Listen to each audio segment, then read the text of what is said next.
ating panalangin.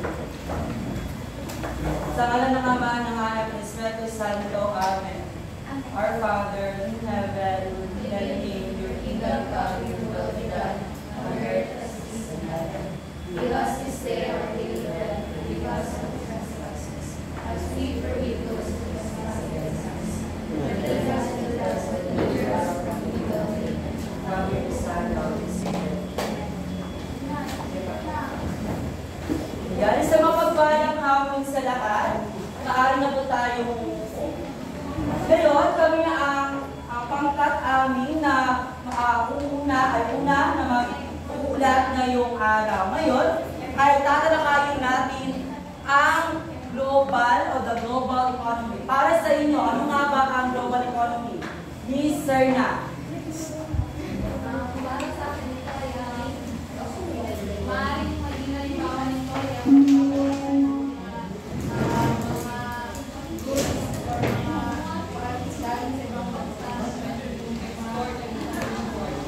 maraming salamat. Miss Arado, para sa iyo, ano ang global economy? para sa akin ay gaya na naman na sinabi ni Sir na pag sinabi natin global economy ay tumutubo ito sa import and exporting of goods around the global. Maraming salamat. Yun ay tama. Ang ibinigay ng mga ibinigay na halimbawa ay halimbawa ng global economy. Yes.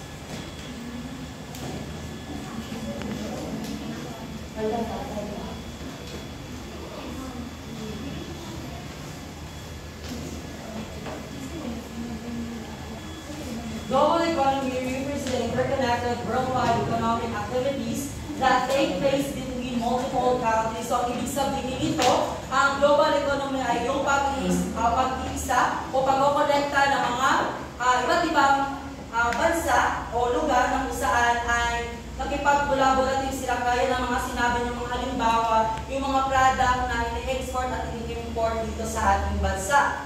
These economic activities can have either positive or negative impact on the countries involved. So, kung ang global economy kung hindi nakakarotisado at hindi pinapamalaan ng mabuti ay magkakos na positive and negative.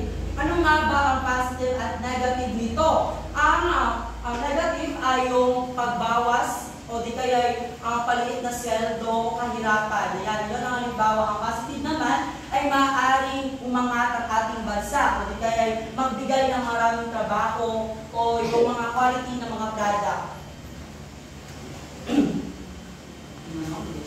So the global economy has changed in very significant ways during the past several decades, and these changes are rooted in how the global economy is organized and governed. So, sa mga nagdaan na mga taon, ang global economy ay patuloy na nagbabago. Ayon nga sa aking sinabi, kung hindi siya organized at hindi pinapahalaan ng mabuti, ay maaaring magkakos ng positive at negative na impact dito sa ating bansa. So, ayon sa United Nations defines an economic globalization, ang sabi nila, increasing independence of world economies are a result of the growing scale of cross-border trade of commodities and services, flow of internal capital, and wide and rapid spread of technologies. The rapid growing significance of information and all types of productive activities and marketizations are the two major driving forces for economic globalization. Ang ibig sabihin ay, ang bansa ay patuloy na magiging umunlad kung nagiging collaborative sa ibang bansa. Halimbawa nito ay ang positive nito ay parang diba? Ang negative diyan kay sorry guys. Ang halimbawa pala ng negative na ito na magiging impact if nakipag-collaborative siya sa laking lugar, kung ang gasoline or basta ang gas ito sa Middle East kay mahal siya, so nagahatag siya sa atong bansa o kanang one effect which is ang kanang utaas ang buhat presyo sa coffee or sa gasolina. Yan siya. So, the global economy can be studied at different levels of analysis. At the macro level are international organizations and regimes that establish rules and norms for the global community. This includes institutions like World Bank, International Monetary Fund, World Trade Organization. So this is our mga organization na namamahala dito sa ating bansa upang sa gayon ay tulungan tayo umunlad. So, ang World Bank, ang trabaho nila ay sila yung nagpapautang sa atin kung wala tayong pera, kung merong mga gagawa ng mga budget o proyekto, dito kukuha ang ating presidente o ating pamamahalaan upang umutang ng pera. Next is International Monetary Fund. So, sila ang tumutulong sa atin kung wala tayong budget. So, hindi lahat ay umutang sa World Bank, bagkus ay tumutulong na International Monetary Fund. Ang pangatlo naman ay ang World Trade Organization kung saan ang namamahala sa mga export at import ng mga produkto labas-pasok dito sa ating bansa. Ha? Yun nga, balik Day, may question ni Day. World Bank is nagapautang o kwarta sa tanan country. International Monetary Fund nagatabang sa ato ang country, which is kung wala tayong kwarta, sila ang nagahatag o budget. Nagahelp lang joke. Dili sila kanang murag kana galing dili nila pamilya dapat sila gahatag. Nagatabang lang. Next is a World Trade Organization na mamahala sa import and export sa atong mga product.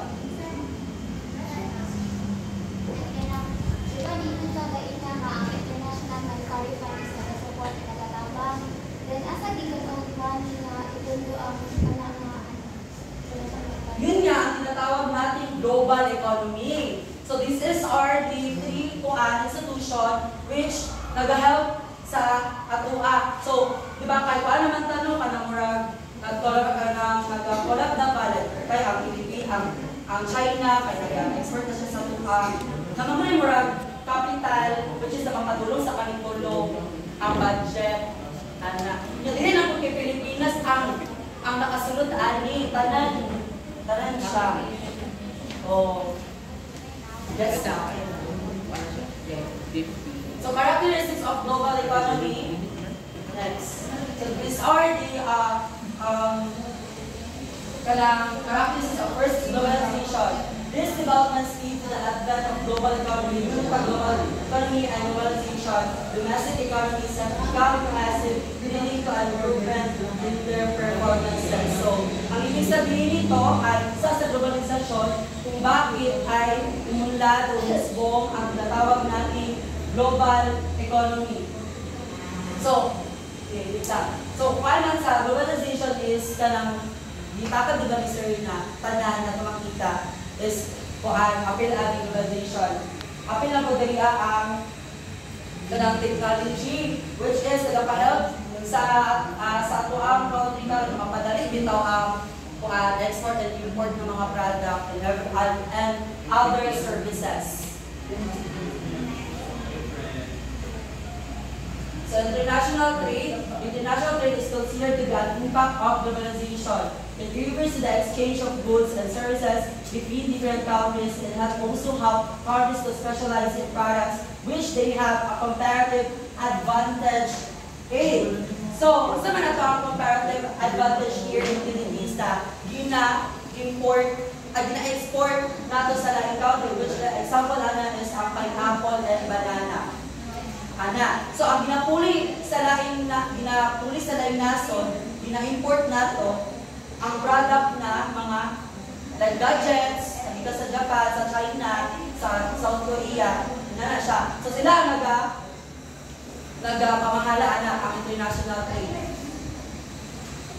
So, wait lang. International trade is considered to be an impact of globalization. So, globalization kay kuan ka na modern ay kapin na ang globalization technology.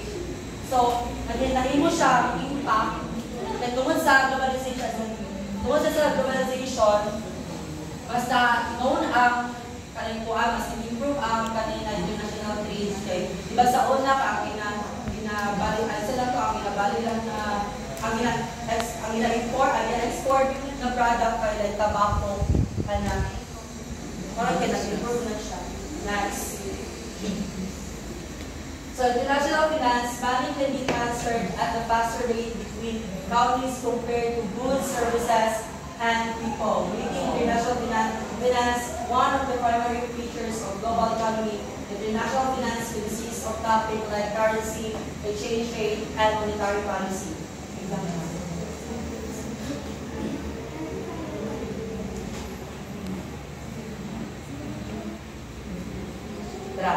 So, ang example ani is kanang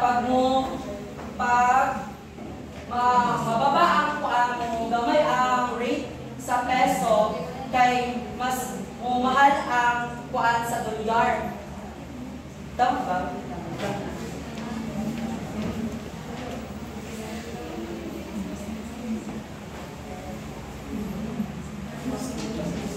So, katong baba ang presyo ng piso kay mas itaas ang dolyar na mas kuhaan ang mga imported goods sa Pilipinas doon, mas mahal siya sa tuwa. So, dako ang ibayad na kuhaan sa lahing nasod sa tuwa kay mas ibaba man ang rate sa peso kaysa sa dollars.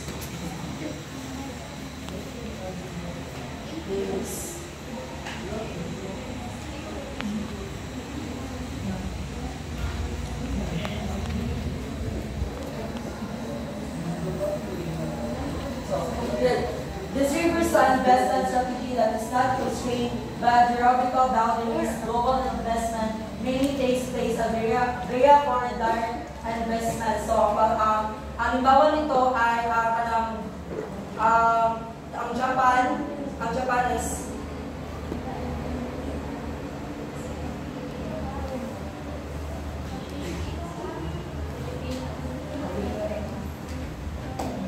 so, ang halimbawa nito ay ang mga product na galing sa Japan ay hindi lamang gagawa sila ng mga tinatawag natin good? Hindi, company nila ba? Nagtuko sila company here, di ba ka ng Honda, Yamaha, di ba sila ng Gigal. So, lahat invest nila through sa tuhan na nasa nila murag ang kuhan tawag ano kayo kanang murag dili go ang characteristic ay global o kuhan siya characteristics sa global economy. So where does global investment part of the characteristics of global economy? What does the global investment part or impact on global economy that makes the globalization more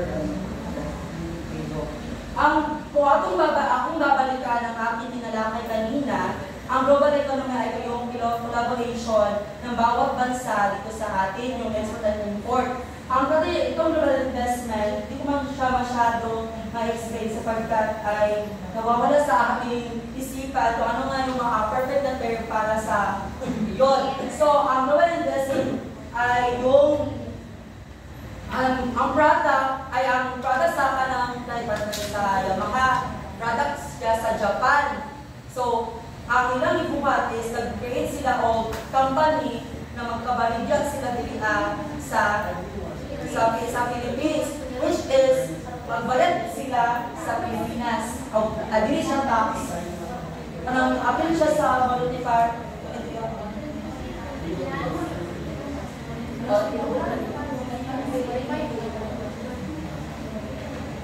Lensen, ang pasabot ni Carlo is,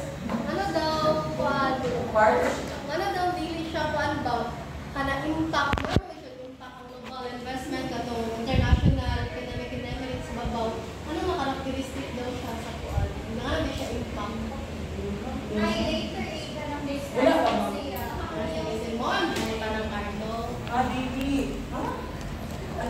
na po kaya ano siya, ano daw naging part sa globalization, ba?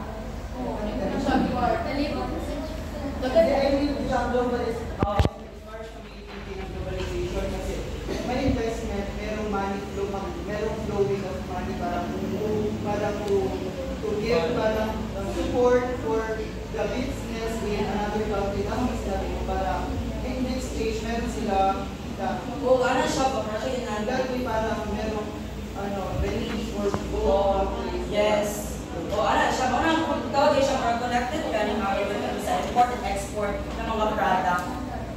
Na siya. Yes, tingnan.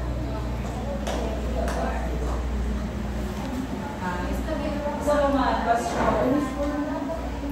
Proceed po sa discussion. Question, clarification. Wala na? Ikaw, ano kayo sa kalibugan?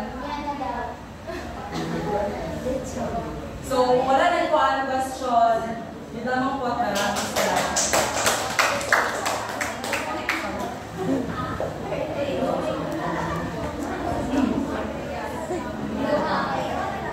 Ay, hindi ko pa tayo.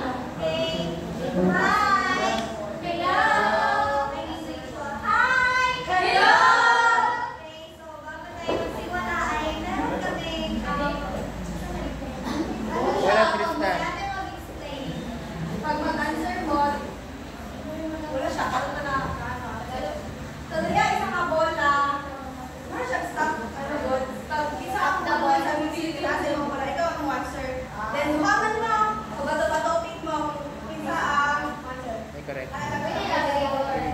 Ano sila? Hindi mo ma-answer.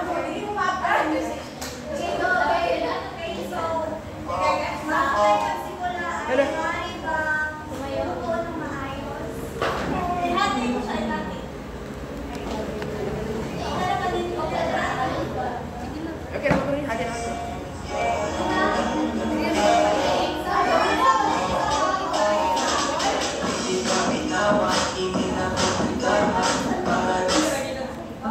Uy, Nick!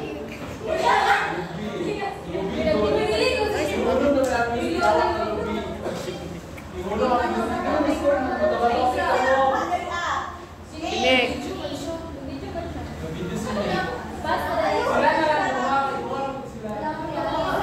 Dapat tirara na sa inyong hanamola. Hindi dirihala.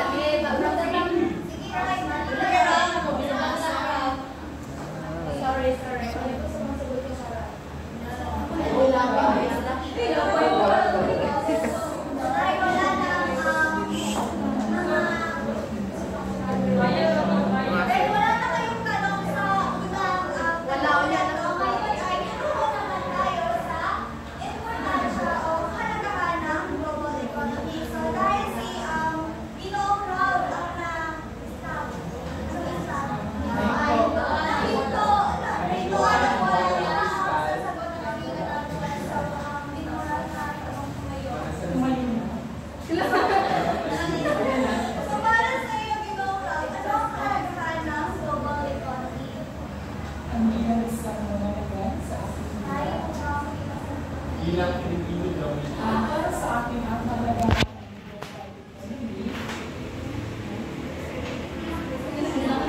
ang kalagahan ng global economy ay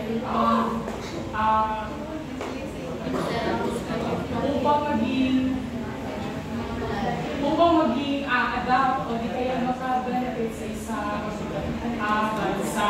At dito ay upang makakatulong at upang mas umangat at maging mas makilala ang ating bansa. Maraming salamat na parang kapananin. Nais na daw ni Budoong Cardona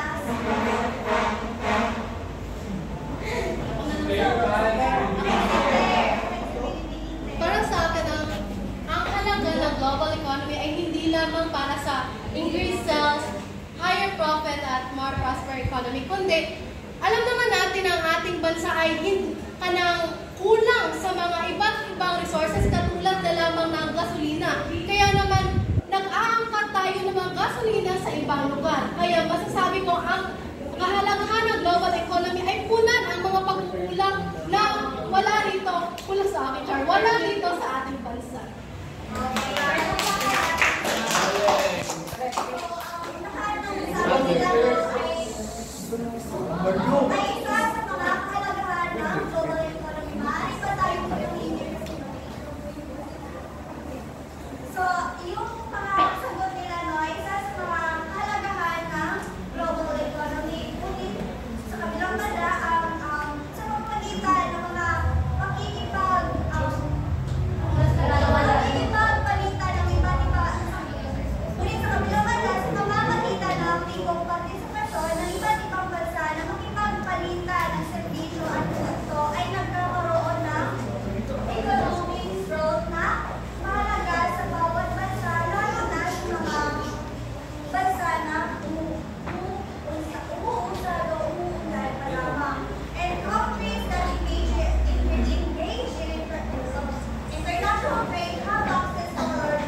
nagkakaroon tayo ng malaking o maraming pagpipilian ng mga produkto at servisyo na hindi na galing dito ulit galing sa ibang bansa. So, this leads to increased sales. So,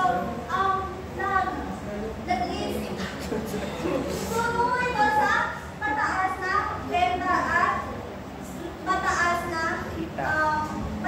benta ng produkto at servisyo at sa pagkikita ng produkto at servisyo na pinagpapalit o pakikipagpalitan ay nagkakaroon ng mataas na benta. Ang mga bansa na aktibo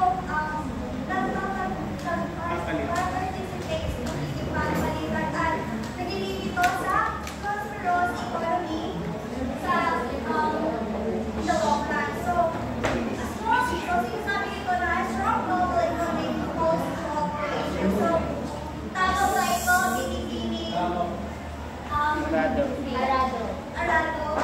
Arado. Tama ba na strong global economic promotes cooperation, higher living standards, and higher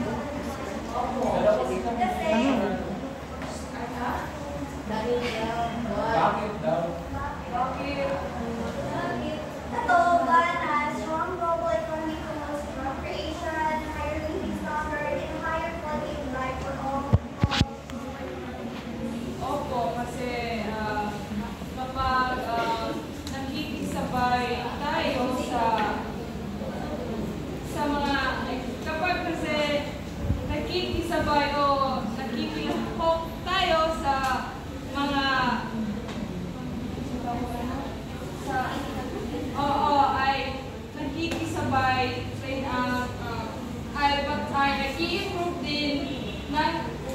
nag-i-improve din ang ating bansa. Ngayon nga yun, no? Sa pamamagitan ng pagkikipagpalitan, nagkakaroon ng mataas na benta at syempre, kumikita tayo kung kaya ng isang bansa ay umuunlad kung saan at ito ay nag-lead or ito ay tumuto sa pagbubukas ng maraming oportunidad para sa mga trabaho na nagtutungo sa kinakailangan ng mga mamamayan upang hindi lang makakain tatlong beses sa tatlong araw, ngunit para gumanda ang kanilang pamumuhay. So yun yung importansya ng global economy ko na ay nagkakaroon ng pagkakaisa kahit pa ang pagkaiba ng bansa dahil dito ay maaaring magkaroon na rin tayo dahil sa pagkikipagpalitan.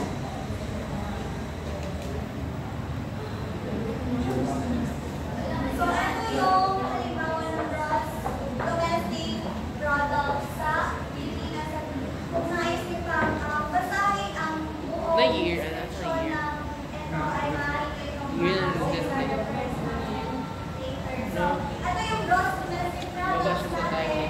Simula, hindi siya makita, pero simula ito noong 2019 na bumaba noong quarter 3 noong 2019. Bakit kaya Pandemic. dahil sa pandemic? Bakit ano bang nangyari ng pandemic? Nagkaroon noon ng lockdown. Close and let us Sa amin dahil sa pandemic, dahil sa panahon ng pandemic, ang mga produkto ay hindi maaaring i-import at hindi kayo maaaring mag-export ng produkto natin sa ibang bansa dahil nga mayroong lockdown na at dahil sa maaaring kung ipagpatuloy iyon ay maaaring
Paman kahapon, bukas ay babangon. 5.0 hanggang 0.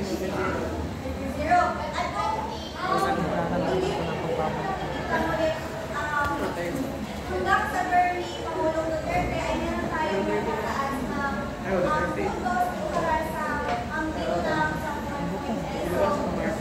Malaki talagang impact, no? Kapag meron tayo natutulog na totoo nagmamalasakit sa bansa natin. So, dahil dito ma-access yung mais na makapasahin na ngayon naman ay ito yung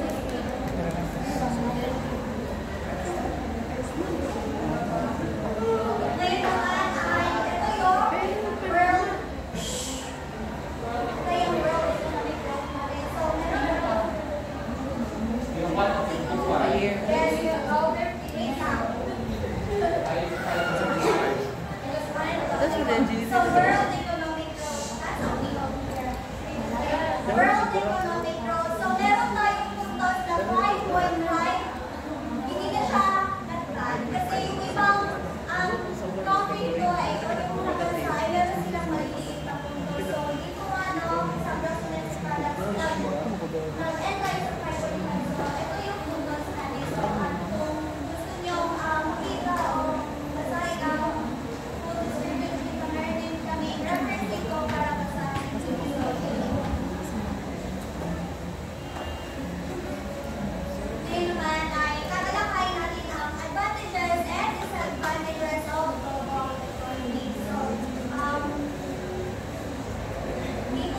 mga undeveloped countries, halimbawa na lang sa pag-donate ng mga donations. Isa't dito ang mga donations ay hindi sila magkakaroon ng mga income at ang benefit lamang nito yung mga developed countries.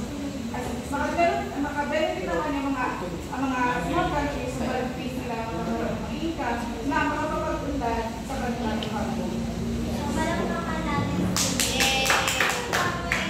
So, dito, ang disadvantage ay, halimbawa na dito ay yung sa Sub-Saharan Africa, Africa. So, sa Ethiopia, so, bansa nila no ay kilala naman na umuulan parang hindi pa talaga sila strong country. So, merong balita o informasyon na Sub-Saharan Africa na dahil nga hindi sila maulan na bansa kung kaya tinutulungan sila ng ibang bansa kung kaya Africa. O kaya itong bansa na ito ay hindi umulan kasi patuloy na tinutulungan ang Africa. At sa ikatawran no ay kahit na kaya na nilang tumayo sa sarili nilang paraan ay ang nangyayari ay nagdedepend pa rin sila dito sa bansa kung kaya ang bansa na ito ay hindi umulan kasi patuloy nilang sinusuportahan ito kaya wala silang naano sa bansa nila kung kaya disadvantage kasi dahil sa kabaitan ay ano siya Naabuso. naabuso ng kabaitan. So yun yung Nakakapi.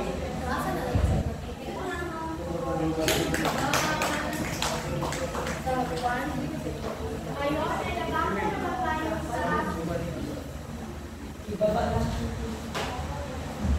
kaya nagkakaroon naman sa mga benepisyo sa global economy. Ang mga benepisyo ng global economy kagaya ng free trade. Ang free trade ay malayang kalakalan. Tumutukoy ito sa pagpalitan ng produkto at serbisyo sa ibang bansa na walang binabayaran o pinapataw na buwis. Dahil sa free trade,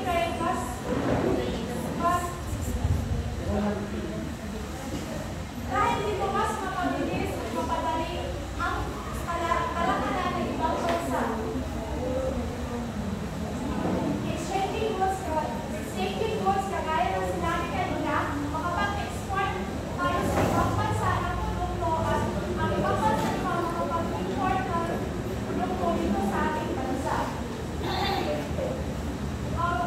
Without any tariff or non-tariff barriers, it also allows countries to specialize in the production of those goods in which they have comparative advantage. Ang advantage po sa magkaroon tayo ng free trade kay mas marami tayong produkto na mas mapipilian kung saan tayo makakamura, mas mataas ang export, mas malawak ang pagpipilian at mas malaki ang kita ito sa ating bansa. Ang tariff ay isang buwis na pinapataw ng pamahalaan sa pag-angkat ng mga produkto sa ibang bansa. Halimbawa, ang Pilipinas ay nag-angkat ng bigas sa ibang bansa. Bago ito ay bebenta sa ating lokal na pamilihan ay may babayaran silang bigas, ay may babayaran silang buwis. Kaya mas mahal ang imported na bigas kaysa sa local na bigas kasi ang imported na bigas nagbabayad pa sila ng buwis para may benta dito sa ating bansa. Ang free trade na mas masabi ko kanina ang malayang kalakalan. Ang ibang benepisyo naman ay movement of labor. Increased migration of the labor force and advantages for the recipient countries as well as for the workers. So,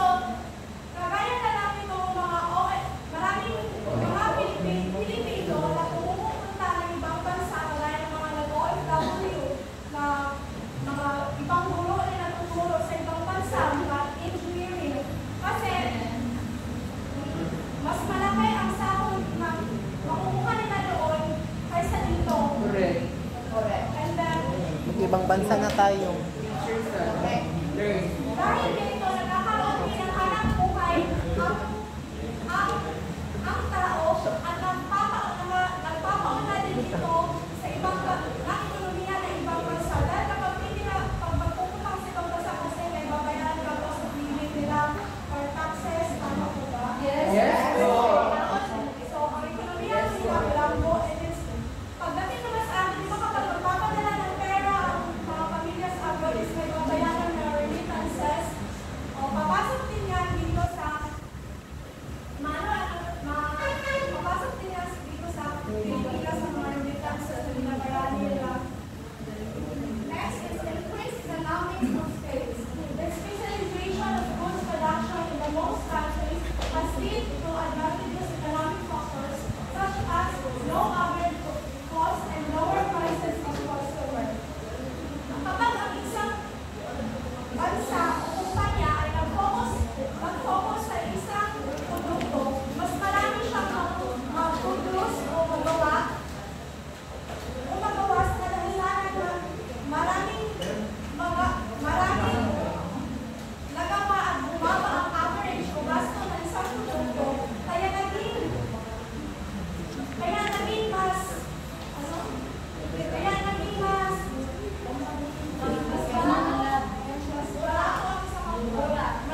mura ang isang product, tapos ang effect niya sa ating maripili ay may malaking benepisyo kasi nakapamura tayo sa produkto. Last is the increase in investment. Due to the recent global economy, it has become easier for countries to adopt short-term and long-term investment. Dito naman halimbawa,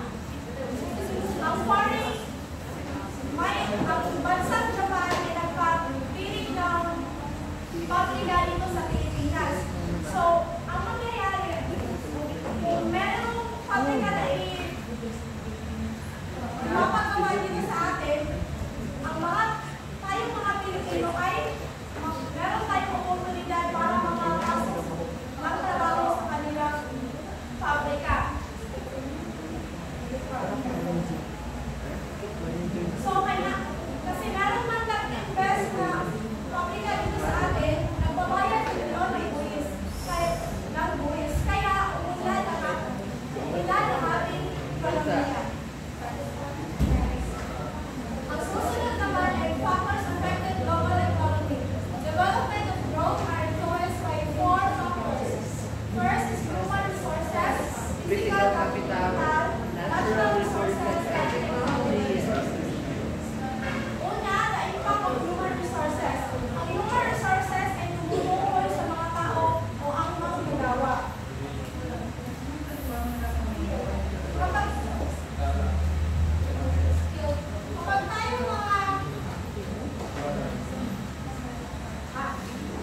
Kapag tayong mga Pilipino ay pinag-aralan o may kaalaman, mas madali tayong makakuha ng trabaho compare doon sa mga walang pinag-aralan o hindi nakatapos, maging hadlang buhol para magkaroon sila ng hanap buhay o wala silang makukuha hanap buhay. Pangalawa, investment in physical capital. Improvements and increase investment in physical capital such as roadways, machinery, factories will reduce the cost and increase the efficiency of economic output. Dito naman nakikita ang halaga ng pununan ng mga infrastruktura. Dahil lahat ng mga binayad natin buwis na nanilikot sa ating gobyerno ay ipagpapatayo natin na Flood control. dapat kapag mag-invest tayo ay may halaga para hindi masayang ang pera ng mga gasto ng ating gobyerno.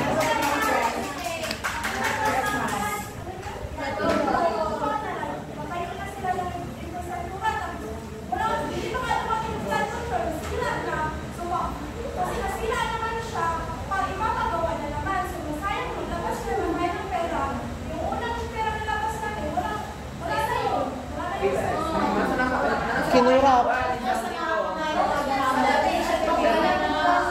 Kinura.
Of economy and society around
halimbawa na ng barring rate. Oh, okay. Example, ay, nakadriya, I don't know, taas. No, yung high at saka low education.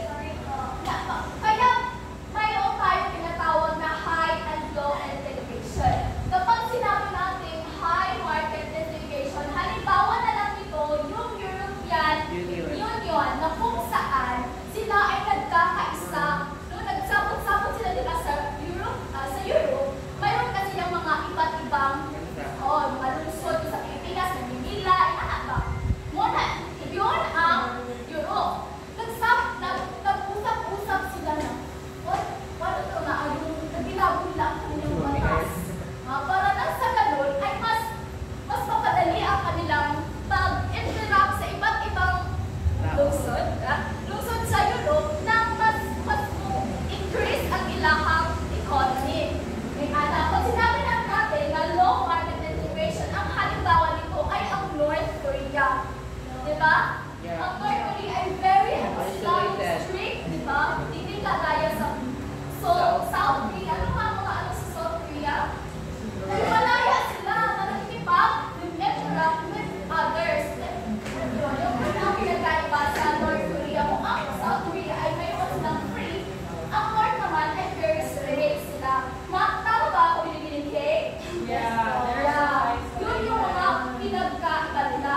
Ngayon naman ay ang three basic types of market integration. Naintindihan ba ang market integration? Yes! Ito ay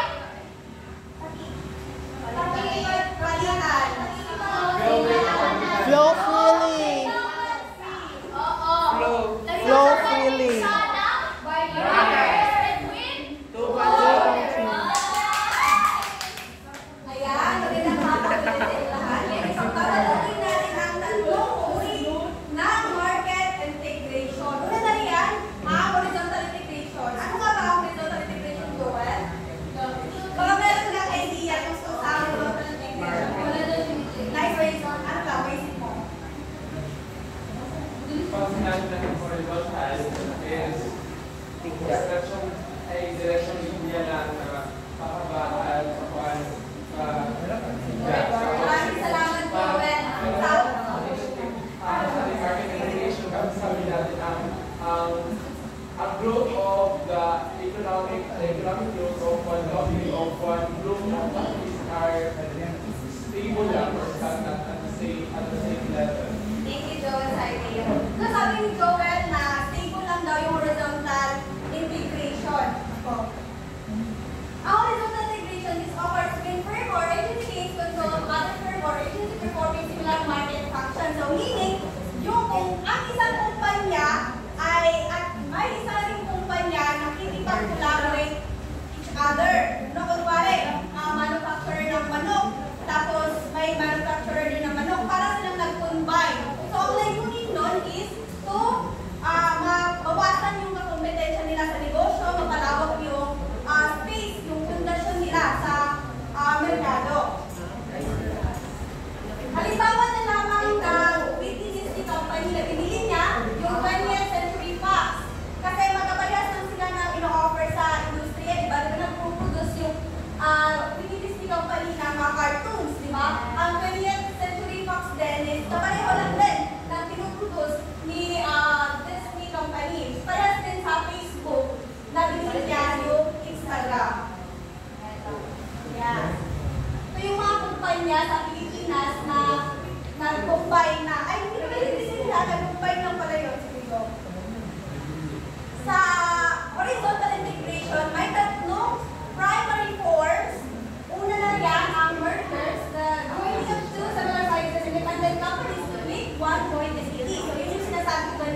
si John D. Rockefeller's Standard Oil Company, siya yung nag-invento na horizontal integration. John D. Ano nga po? John D. Rockefeller. Pangalawa, vertical integration. It gives a business arrangement in which a company controls differences along the supply chain. Ito yung kumpanya na, kunwari, Jollibee. Di ba, imbis na makikipagkalakalan ba sila sa kapwa, sa mga ingredients na sa paggawa ng manok, doon sila mismo, sa sarili ng kumpanya, gagawa mismo sila doon or integrate na sila mismo na how to produce the ingredients of that chicken. So, like for example, harina, kailangan bibili ng harina. Imbis na mamalit sila harina sa lain ng kumpanya, sila na mismo bubuhat o kaugalingon nila harina. So, from processing, from scratch to processing, hantod, isang publiko, ma-ibenta nila. So, ang purpose ani is, the incentive internal suppliers, the company tries to bring processes have that control over the production cost. So, layunin nila is para manas na control nila sa ilang whole production at para din makatipid sa ilang whole na process. There are more examples sa at ang panghuli ay ang conglomeration. It is a type of multi-industry company that consists several different and related business companies that operate in various industries under corporate group. Halimbawa niyan is yung pamilya mo in Ginebra na company. San Miguel Palacios. Di ba, hindi lang sila nag-focus sa one product. So, hindi lang sila nag-focus sa ilimod na product na kundi na sila yung gamis, ano pa?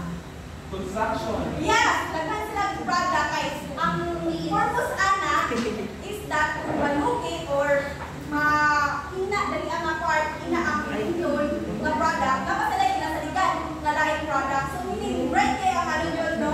Bread kaya ang ano ng company na sila nasalig sa one product na kundi mas ginapalagupan nila ang produkto na may offer nila sa lahat. So, thank you so much.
pag doon na ako,